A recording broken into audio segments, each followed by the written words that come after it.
what I want to do is, and I say exactly like this. I was like, I want to dress, all of us to dress real white trash and wear shirts that say trucking down the aisle. And or it doesn't even have to be a shirt. I said, we can do a trucker hat. Trucking down the aisle. That's cute. Right? Exactly. But I want it to be like super trashy. I want like a cigarette dangling out of my hand. I want some booty shorts. I personally, I love this. This is great. It's the Scott and Allie Not for Air podcast. The rules are gone. The shirt is untucked. Here's Scott and Allie. I want to tell you that I have a hobby and I finally figured it out. You do? Scott's never had a hobby except for watching copious amounts of Star Trek. Oh, that's right. Hey, Strange New World season 3 coming in June. Nobody cares. Every Thursday, I'll be glued. I'm sure. And then he'll rewatch the episode over and over. Got to analyze it. No, I've actually had this hobby for a while, and it totally deals with cooking. So I don't know why I never said this. Now, I like to do the smoker smorgasbord, I mean, if I could, I'd have 4 smokers going at once. I'd have a pork loin on one, a beer can chicken on another, a brisket, ribs. I mean, I'd have like my own smoking restaurant, right? Scott, Smoke Daddy Free. That's right. Do you know I didn't realize I had this hobby until I ate lunch today? Well, no, maybe it was before that. So where we live, we don't have every kind of restaurant. I'll give you the best example. The Brazilian Steakhouse, which is in Rochester, Texas Day, Brazil? Yes. Okay. They have locations throughout the country. We don't have one here in the southern tier of New York. Although when I was there, I did recommend they put one in. But we'll see. We're still working on Chipotle. Which I heard is coming. Yeah, it's coming to our area at least. And eventually I've heard of Chick-fil-A's coming too, but we'll find out. Yeah. So I realized that I do something, even with restaurants around here that I do. I try to master what it is that I really like that they make there or the way they do it. So cooking is your hobby? Well, to a degree, but it's really more mastering certain recipes to match what they have. And I have 2 great examples of it. Please give it to me. And let me taste them. Well, you may have in a couple cases. I have watched at the hibachi restaurants numerous times how they do the fried rice. And I even have one of those Blackstone, flat top grills. And I can do a pretty good facsimile of a Japanese steakhouse fried rice with or without chicken, should you prefer. And do you even do the thing where you crack the egg with one hand? No, I can't do that. I mean, and do you say 6059, come in here, I'm going to put the fireman can go pee-pee in your mouth? Yes, the Buddha that goes pee-pee. I thought it was a fireman. Oh, I think every place is a little different. Some places have the Buddha where his shirt lifts up and it shoots out his belly button. She's on the back deck and all of a sudden her mouth is open, but people can't quite see what's going on, so all they see is something streaming in her mouth and she's like, yeah. And then they're like, oh, that free house again. Yeah, that's how they do. Yeah. That's what it is right there. So they're getting naughty up there. Yeah, right? If she's wearing a tube top, they definitely think something's going awry. I don't know if she wears tube tops. I don't think I've ever seen her in a tube top. I've never seen her in anything but a hoodie. She doesn't wear shorts, so it wouldn't be shorts in a tube top. So that's. You say she does or does not wear shorts? Does not. Oh, no. Shorts are from the devil. Shorts, that is like Satan's mouth that just sucked all of my shorts in my vagina. Oh, God. Shorts are so, ugh. Why were they? They're it's a torture device for when I was a kid. Anyway, keep going. Well, I'm sorry I brought up such a core memory. Okay, so Blackstone trying to cook the hibachi. So, yeah, that's one of them. Is I can do a pretty good hibachi, the fried rice for sure. That's Never had your fried rice. All right, I'll have to make it one time when you're up. The other one that I've just mastered. And I want the fireman to squirt in my mouth. I'll have to find him. If at any rate, the other one, and I started this with Texas Day, Brazil. I had gone there for the first time in Rochester a couple months ago, and I'm like, I love this. Now, I haven't figured out how they get that beautiful crust on their meat, but I'll get there. Isn't it Parmesan? No, I don't think they cheese their meat. You thought they cheesed their meat? There was one that I had once. It was a Parmesan crusted filet. It was delicious. Oh, that sounds great too. All right. Anyway, that we'll get there. No, they had mushrooms in a brown wine gravy sauce, and I'm like, when I ate it, I'm like, oh, damn, that's really good. So I literally just got done marinating mushrooms for almost a week in a sherry in the refrigerator. And then I made a brown gravy.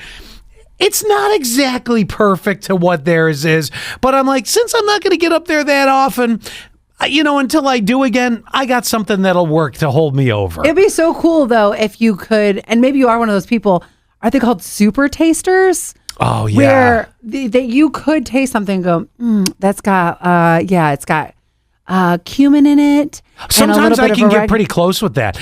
There are certain things that I can be like, I know that flavor. Like I knew the mushrooms was a wine sauce, like the mushrooms had been marinated in wine, or they used some of the extra wine when they made that dark kind of gravy-ish things that the shrooms were sitting in. I did master and I will not make a cucumber salad any other way now. I mastered the Texas de Brazil cucumber salad, and it is the easiest recipe that you could get. It is sliced very thin red onion. It is cucumbers with part of the skin on it. You know how they kind of like stripe it so that you have that. And this is the easiest thing. It is olive oil and lemon juice. And then salt and pepper and some other seasonings that they have in there. I think there was like fresh thyme and parsley or something like that. That sounds so good. You just marinate it for I don't know, the afternoon or even the next day. And it was great. I mastered that one. So I have 2 of theirs down because, again, I don't get there that often. Those are 3 things I've never tried of yours. I can't believe you never even said, hey, at least try it.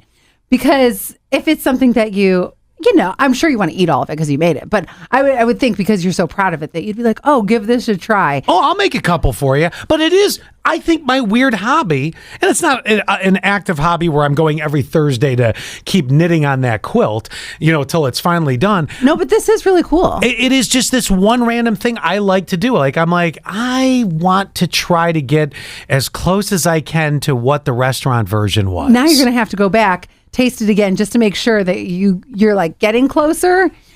And I have no problem with that. If you want to book the reservations for Texas de Brazil, we'll get in the car right after this. My mom has done this before too. One time this is a long time ago, she had a fish with like cream cheese on top and breadcrumbs.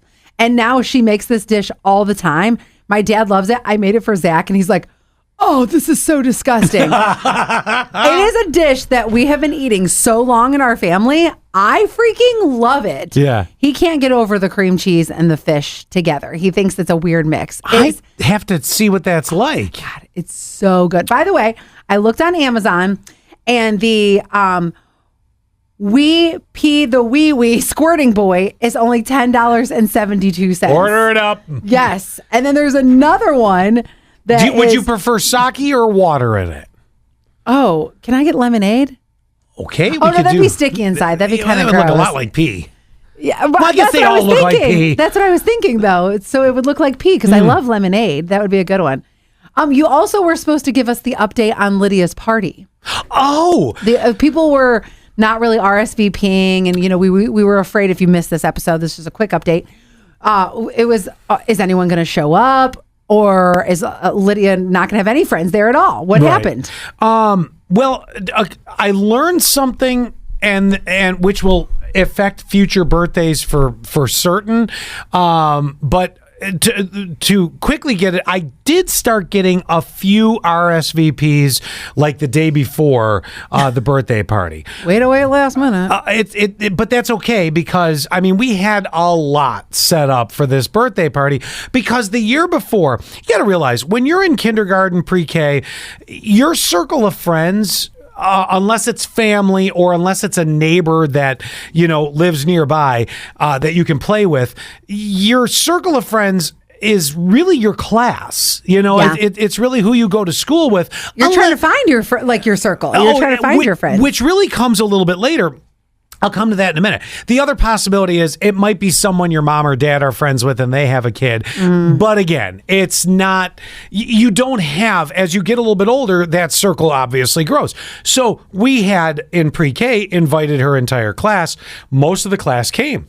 Yeah. In kindergarten, we had invited the entire class. And believe it or not, it was about 6 or 7 that came. Now, what was great about this was I realized as we were going through it, God, that's a manageable number. That's an easy number to not have over the top chaos and kids running in the street or whatever. You know, it was manageable. And everyone played well together. Now, ironically, oh God, yeah. And because Lydia, there were 2 of Lydia's 3 who she's really developing a friendship close with, like the 3 amigos, if you will. 2 of the 3 were there, and that was good. The other one, I think, had a cousin's birthday or something, so, you're not getting out of that.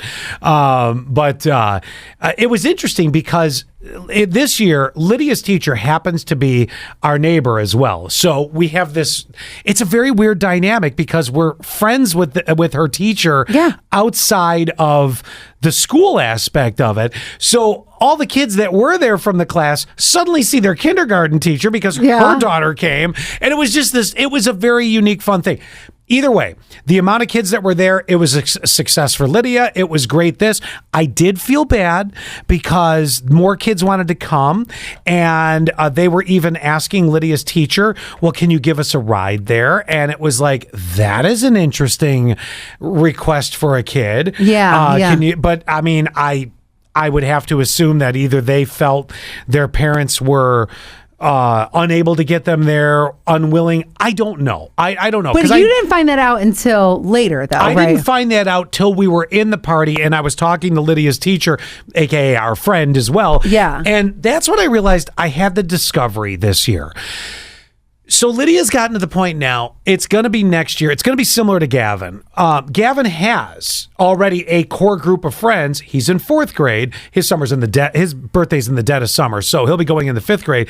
He's got a guaranteed probably 7 to 10 friends that he will invite, and I'll bet you 9 of them make it, So, and that is his core group of friends that he's developed over the years. And it's easy because he doesn't have to invite the whole class and hope for the best. He can literally go, okay, Lucas, you're coming. Riley, you're coming. Sam, you're coming. You know what I'm saying. Well, especially because you talk to those parents one-on-one as opposed to like throwing out a bunch of invites and hoping, because I think if you would have known about the ride thing, you would have maybe even set up for somebody to go pick them up. Like it could have been maybe 6059 went and picked up some of the guests. I'm not saying that would have been a guarantee because you still have to set up for the party. But if there was a kid that you knew really wanted to come, but their parent could not get them a ride, I feel like you would have ran over and picked them up. I guess I hadn't thought that aspect of it. Well, I think that you would have thought about it if you had advance notice of that. I mean, it's a possibility. I never went there. I didn't even know that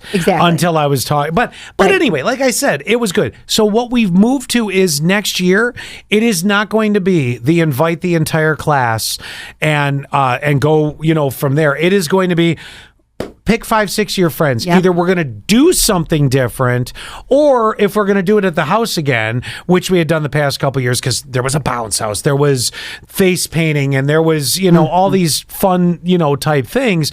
If we're going to do something, it's just going to be smaller. In fact, all credit to the bounce house people. They're wonderful, but we've discovered the kids kind of have outgrown that size-wise. Yeah, and that happens for sure. And I also say go with my suggestion like I suggested before, which was tell the parents on the invite, go ahead, dump your kid. Yeah. Because it gives so much relief to a parent. Like, thank God I don't have to stay here and talk about the weather, and I get to go do my own thing for a couple hours. Plus, I assume these parents, you're going to really start to get closer and closer to them anyway. Maybe not super close. My mom was never super close with a lot of my girlfriends' parents, but it's weird. I have a group of girls that I grew up with, and 3 of their moms were really close. My mom just wasn't one of them. Like, she would definitely be friendly. She would occasionally hang out with them, but these 3 moms hung out all the time. And sometimes that happens. Right. Yeah. So you knew who was coming. And I know, Did your camera just move? Yes, I just kicked it with my freaking foot. I was like, Ellie just went sideways. This camera is giving me so much trouble. The cord isn't very long. And well, yeah, I think you're right. And then once they become preteens and teens, it was whittled down to 2, 3, depending what we were doing. Sometimes it was, we're going to take you to the movies. We're going to pay for everything. Mm-hmm. And they go there. Or another one that my nail girl will do, she will take her kids' friends to like the Radisson. They'll take them to a hotel, spend the night, and then they do the pool. Oh, that's a good one too. It's I like great that. one. Well, yeah, if it's an off season, we fortunately with Gavin being a end of July birthday, we can use the pool down near our house. Yes, I mean the neighbors don't love it when I crash it. No, I'm just kidding. But how great is it for you to only have to watch 2 other kids? Oh, sure. Yeah. That makes sense. Yeah, that makes it so much fun too to like do the indoor pool. One of the I was talking about this to one of Gavin's fellow soccer players' moms. We were kind of back and forthing. I was talking about how Lydia's birthday party went because he actually had a game the day after. So, I mean, and we were admittedly a little bit wiped out because 6059 Tiffany and I had gotten up early on Saturday, tore through the house to clean it up, get everything set up. Kids too. Yeah, right. To totally get it set up. And then the party, and it was like, whew, that'll get you. And I was talking the next day to another parent. Now, her daughter, who is, if not Gavin's age, gonna be Gavin. I think she's Gavin's age, somewhere right around there. 9, 10, or 11. One of those. They live out in the country, and I thought this was such a cool idea.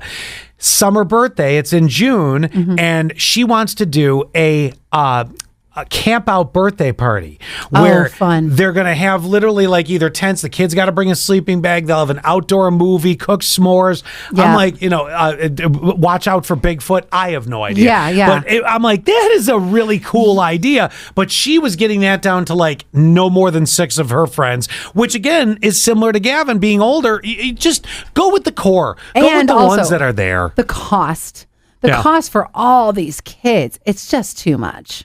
It is. It gets up there. I mean, you're right. I mean, keeping it a smaller, more intimate number for all reasons is not a problem. Now, thanks for the update. So yesterday, Zach and I are standing in line and we're voting. And I'm getting ready for a party, something totally different though. I'm getting ready for a bachelorette party. And when my girlfriend's getting married in August, I'm going to have to tell her she can't listen to this episode. She's an avid listener. So for her bachelorette party, we have a little something planned where we have one of those boats here on Seneca Lake where people can drink and paddle and all that stuff. Yeah. So we're going to do that along with some other Seneca Lake shenanigans. It might be a winery, brewery, whatever. Well, you get to a point where, are you going to do a theme? Are you not going to do a theme? Are you going to have the t-shirts? Are you going to have all of the things that say like Bride Tribe and whatever? So I said to Zach, Bride Tribe. I've never heard that. Oh, no. Oh, that's great. Yeah. There's so many different ideas I was looking up on like TikTok and Reels yesterday. So then all of a sudden it like hit me out of nowhere. I'm like, Sarah, I don't think wants Bride Tribe. Everybody has matching shirts. Maybe she does, but I have an even better idea. So her fiance, he is a truck driver. And, truck drivers kind of have they got a vibe, right? So I'm telling Zach what I want to do is, and I say exactly like this. I was like, I want to dress all of us to dress real white trash and wear shirts that say trucking down the aisle. And or it doesn't even have to be a shirt. I said, we can do a trucker hat. Trucking down the aisle. That's cute. Right? Exactly. But I want it to be like super trashy. I want like a cigarette dangling out of my hand. I want some booty shorts. I personally, I love this. This is great. So I'm going on and Zach's just looking at me like, shut up. And so we get in the car. So like we're standing in line for an hour waiting to vote. And we get in the car. I was like, what's the deal? And he's like, you are talking so loudly, like talking about white trash. And he's like, read the room, Allie. And I said, there's nothing wrong with white trash. She goes, yeah, some people don't like that term. And I was like, true. What?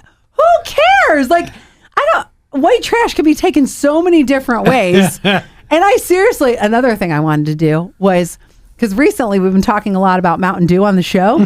Yes. And so I wanted to have a Mountain Dew Code Red ring around my mouth. Oh. Right? Wait, hold on. I was even thinking a couple bruises on my arm, not my face. On my arm. Oh, no. Here's Let's why. not promote that. I'm not. No, it's not domestic violence. That's not. Don't think. Okay, because my mind immediately goes like, what are you? See, that's what that filth and. Well, now if you have to explain the first thing that comes to someone's mind, you have to question the idea. Go ahead. Do you notice when I think of somebody, WT? There's always a bruise somewhere. It's like, what did you knock into a table? I tripped off the trailer porch. Sure you did. There's even like bruises on with their a helpful shove from your hubby. No. Bullshit. There's always like bruises on the legs. Yeah. You know, like their knees are knocked up. You know, it's like what? Why don't you just go for freaking needle marks up and down the arm too? No. Dive This is in. not. This is not that.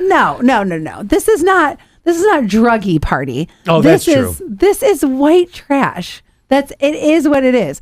So I just thought trucker hat, booty shorts, get me some bruises, get me a code red ring around my mouth. I like it all the way up to the bruises. There's just too many questions. Fine. But think about that, because like I said, if you have to explain to somebody, no, don't follow your first thought, which is, probably not great. See that tiki torch out there? Don't ask how it got broken. I completely plan on. Because there's always a tiki torch outside of a trailer. Did you ever notice that? Well, I'm going to bring it with me. Because we're going to just bring all of the accessories of somebody who's white trash. And then I was also thinking, I want to have I want one of those A-frame shirts, but you notice how there's always your bra showing? So I'm going to have like a dirty red bra because it's always dirty and red. Oh, yeah. You got to have the bra stand out more than the shirt does. Oh, maybe. I mean, I don't mind in summertime seeing a bra strap and a regular strap. Remember when that was a no-no for a while? It's like, whatever. It's hot. It's summertime. But if it's a loud bra underneath a light shirt, that's bad. By the way, if I may clarify. What? Not everyone that lives in a trailer is WT. I want to be clear on that. I'm saying go. Did I say trailer? No, I said the tiki torch outside the trailer. I want to okay. make sure that nobody misconstrues me going, well, there's Scott. See, you got to talk like you're white trash. Yeah. He thinks because we live in a trailer that we're white trash. No. There are some people that live in trailer mansions, and that's totally fine. I'm saying go with the most cliche version. There was a TV show. What was the trailer park TV show? The King of the Hill? What? No, not King of the Hill. It was an actual reality show. It was a trailer park reality show. I don't know. Oh God, I got to Google it now. Well, anyway, I mean, I'll take any more suggestions if you guys have any, because I also was thinking maybe not red bra. Maybe it's got to be one of those real dirty white bras, but it hasn't been washed. So you got to throw it in the dirt a little bit. What? Welcome to Myrtle Manor. It was a TLC show back in the day. I don't remember this at all. It ran from 2013 to 2015. How did that show disappear? Hold on. I want to also... This was the one reality show I actually had to watch. I can't believe that you watched a reality show. Well, let me give you the Wikipedia description on this and why. Okay. Welcome to Myrtle Manor, also known as Trailer Park Welcome to Myrtle Manor, is an American reality television series on TLC that premiered on March 3rd, 2013, with filming of its first season taking place in, all right, so let me get down to it. Filming of the second season here. It was announced in 2014 that Welcome to Myrtle Manor had been renewed for a third season of 10 episodes, but where did it go? Oh, wait, I just thought of something else. They in 2015 they said it would not be going forward. That was a shame. For some reason that worked, that show. I was thinking, what if I put a baby doll on my hip too?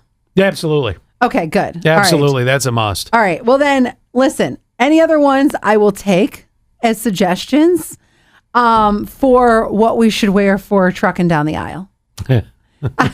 Isn't that great? It really is. I have two other things really quick because I see we're getting close on time here. We got to wrap it up. Oh my God! I feel like we've barely scratched the surface. I know. So my two things are, the first one is I kind of believe this. I just read about a mermaid carcass that washed up on shore. You know how there's these reels and these TikToks of people and their conspiracy theories that they'll do a conspiracy theory party with their friends and they'll do PowerPoints on like why something might be true. Like, I don't believe this one, but I'll just give you this one as an example, like that 9/11 was fake. Have you ever heard these before? Okay, yes, maybe I have. Okay. So that's just one of them. I mean, it might be something way smaller. So we have talked about, you and I, Scott, that there is life on other planets. Well, sure. There has to be. There has to be. So isn't it the same as... I mean, maybe Welcome to Myrtle Manor renewed for their planet, but not here. Not here. I'm very disappointed. I know. Me too. But why couldn't there be this unknown life underwater too? Like we always... I absolutely think you're right. There is always species being discovered, identified, or they thought it was extinct and then it's back again. But I'm not going to lie to you. In the case of the mermaid carcass, I think actually what it was is I think Kris Jenner may have actually been swimming in the ocean and all the Botox she had oozed out of her and washed up on shore. Speaking of, that's what my thought is. You have seen her social media. She is so young looking. Who said she's aging backwards? Somebody in their comments. It's crazy how young she looks.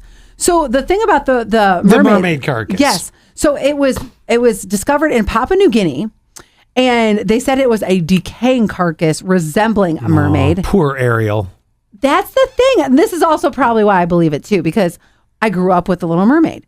Marine biologists examining the photos believe the remains may belong to a decomposed marine mammal, such as a dolphin or manatee. However, due to more likely. However, due to the advanced state of decay and limited access to the site, a definitive identification has not been made. Local authorities believe it's a mermaid. Well, also local They're authorities. the white trash of Papua New Guinea. That there's a mermaid. Look at that shit. Wait, how do you do a Papua New Guinea accent? Is that an Australian accent? Crikey, that there's a mermaid. I don't know. Also, that thing washed ashore right next to Amelia Earhart's freaking plane. Oh my God. Jesus. That's another one. I've always been so interested in we invested all that have. Yeah, that's one of those ones. No, I can't buy into the mermaid thing. I believe a species that we may not have discovered yet or may not have, put in the books, because like I said, they're always discovering these either new ones or they're back from extincthood where they thought they were, that's there. And, you got to remember something. The bottom of the ocean, you remember, this is the second reference to a Disney movie in a minute, from Little Mermaid to Nemo, Finding Nemo. Do you remember the scene where they went to the bottom of the ocean and they had that fish with the light on its head and all that? See, there's weird shit at the bottom of the ocean. Hey, that's what I'm saying. I'm not saying it's a mermaid. This is not the most far-stretched thing ever. I'm kind of believing it. Actually, not kind of. I am. No, I'm going to go with just unknown. Except for the only thing I wonder, where does she poop from? The thing that I've always wondered from the beginning of time with Ariel. Well, I have heard what she can do with her blowhole. There it is. There it was. Oh my God. Okay, one last one to end with. Okay, we're not done. No, one last one to end with. So I'm going to tell you, I'm saying no. Now, I know you're not in this situation. And at this point, Scott, you have said you would never be in this situation ever again. Back into the dating game. Yeah, that's not happening If again. you had a friend who said, I want to hook you up with somebody, I think you guys would be a perfect fit, but they have no social media presence whatsoever. You're never going to find them online. You guys are going to have to do a blind date. No talking prior to. Would you go on a blind date? Yeah. Really? Because that was my life before social media. I've been down this road. For me, I like social media for what it is, an entertainment purpose, or where the hell's my friend Rob? That's about it. Where in the world is Rob? Yeah, right. The world has become too reliant on, and listen to the way I say this, assumptions of what we find online. And by saying that, I'm not saying a little hunting of the background or a peeky at what they, that's fine. But the problem with it is you're going to assume, let's say it's a picture of 5 guys doing something wild and crazy, and it looks like they're on a beach in Florida. Mm-hmm. The problem is, because you have no knowledge of what happened or what the event or what it was, you're immediately going to go all the way to the worst part, which is, oh, well, those 5 guys were doing this, and this, and that was this, and that was that. And, oh, that must have been the time that he was cheating on his ex-wife because look at the date that the picture was posted and this and that and so on and so forth. It's not a real clear representation. I hate to tell you this. The best way to deal with it is to actually talk to someone and go in and have that conversation, and you will find out more right there than what you're going to assume on social media. Sure, but that can also be a lie too. And I'm just thinking anything could be a lie, but it's a lot harder to lie in person than it is online. Oh, well, I don't know about that. I think it's just that it's going to take longer to get the answer you want because then you're like sucked in.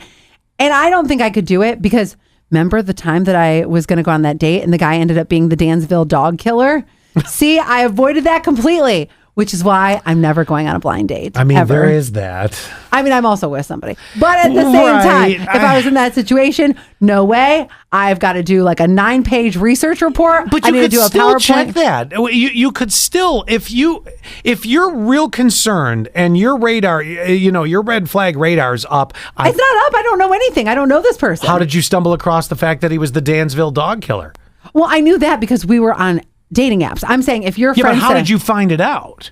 Oh, because I took his name and then I put it in the Googles, and then I just researched from there. And then it came up. He killed. And I was like asking, like, oh, where do you live? What about this? Oh, is that you didn't get that from social media. You did actual just investigation on someone's background the cheap way without either hiring a private investigator or spending a lot of money on one of those I'm going to find out everything I can about you websites. Yeah, we talked via the app, and then I just did some cross-reference. And I was that's like, fine. oh, okay. I think that doing that is different from what you described to me. Doing what you did is pretty sound research. I mean, that's why they have pedophile websites and registries, okay? And that's why that was a big dive in. I get it. But that's why they have those. But if you just rely on social media, like you just go in and look, and you're never going to get the complete context of a person. No, and I wasn't intending it to be just social media. I'm just saying if the person didn't have social media, it's hard to find anything about them. I need to go down 10 rabbit holes before we even go on the first date. So what if you found nothing about them? Is it just possible they were someone that does not get in any sort of trouble? They lead a quiet enough life and what? Kind of a red flag. Are you serious? No, the person actually, can't have a bad past? Like, I mean, let's say it was something minor, like I don't want to say something minor and then give an example of a crime that's not minor. Tax evasion. Let's say they were involved. Tax evasion. Well, you know that they're not good with money. I know. This is a already problem. Exactly. But let's say, I don't know. Let's say you pulled something up. It's 2025. Let's say in 2010 they got arrested at 20 years old for shoplifting something small from a Walmart. I mean, but then there's nothing else there on the person. Right. I can get past that. That's fine. Yeah. And besides, I mean, you know how if you really need something from the store and you're broke, they can get it for you. You have a friend who works in the back? They do. I just don't see myself, I would ever go down that road. I'd be like, no, you got to tell me something. Although when I got with my significant other, he has very little presence online. Yeah. So what I did see, I was like, is that him? Well, but you're proving your own point here. Why couldn't you have a conversation? You know what I used to do? I remember this vividly now. Back before social media and everything else. So, I mean, back in the 90s when I would be dating, it would be an easy one because before you met the person, you would have phone actual conversations. See, life's too weird now. We text with somebody. You don't get the real context of what they're like. You can look online on social. You're not getting a full picture. You're seeing either what they want you to see or what they haven't cleaned up from their party days in their past, and it's now a decade later. Or, I mean, you could theoretically do some research like on the Steuben County website, and find, but we used to talk. Like, I remember when I would date girls, you would talk to them. If it was a setup of some kind. I don't even remember how I met half the people that I dated back in the day. But that's what I'm saying. This is so old school because. But you would talk. You would actually, before you met, you would be like, oh yeah. And if it clicked, you want to know the way it clicked? you couldn't get off the phone with that person. You wanted to talk to them for a long time. Yes, and I understand that. But I prefaced this by saying, hey, you're going on a blind date. They have no presence online, no social media, no nothing. And you're not talking to them at all beforehand. You are just going strictly meeting them and talking to them for the first time on a date. Okay, maybe because I'm a guy versus a girl in this regard, I think you and I have different protective factors. I think as a woman, you're automatically going to have a little bit more of a alertness to possible bad things. Unfortunately, that's society today that we've come into, that, everyone's guilty till proven innocent. But I think that for me as a guy, I was going to say there's nothing wrong with going on the blind date. And even if it's someone that there's either no connection with, or once you meet them, you're like, oh, this person isn't really my type, just even based on looks. And I'm sorry if that sounds shallow, but we all have a boundary we live in of where we kind of want to have someone or that we find attractive. And that's just human nature. That's not me being shallow. There's always the pleasantness of going through the dinner. Usually it's a dinner if it's a blind date. Yeah. Going through it, and if at the end, it's just, hey, thank you very much. This was great. Let's split the check, because this was not chemistry. Well, you just sort of end it with this, had a nice time. Thank you very much. Hope all, hope all is well. Yeah. I wish you well in your future endeavors. You sound like you're firing me. Well, you just sort of be like, hey, listen, thank you very much. I enjoyed myself. You don't have to be, like, hey, thanks. No, but that's why you're kind of homely. See you, bye. That's why you always do like coffee or something cheap, because neither of you should be investing this much money into a date that you don't know where the heck it's going to go.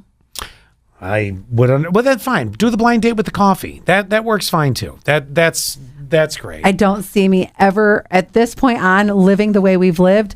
I don't see that I would ever do that. You've tainted yourself. You really have. Yeah. I mean, everybody's a criminal around you. Every neighbor's questionable. Oh my God. I mean, seriously, it's not just you. It's everybody. I mean, call me naive for placing faith in humanity to a bit, but I'm sorry. It's where we live now, and it's unfortunate. You can go to coffee with someone. Well, again, being the blind date, you have to go to the coffee to get to know them. I'm saying the way it used to be before we would get together, we would talk. And I'm saying I'm not going to waste my time on even that unless I've done proper research.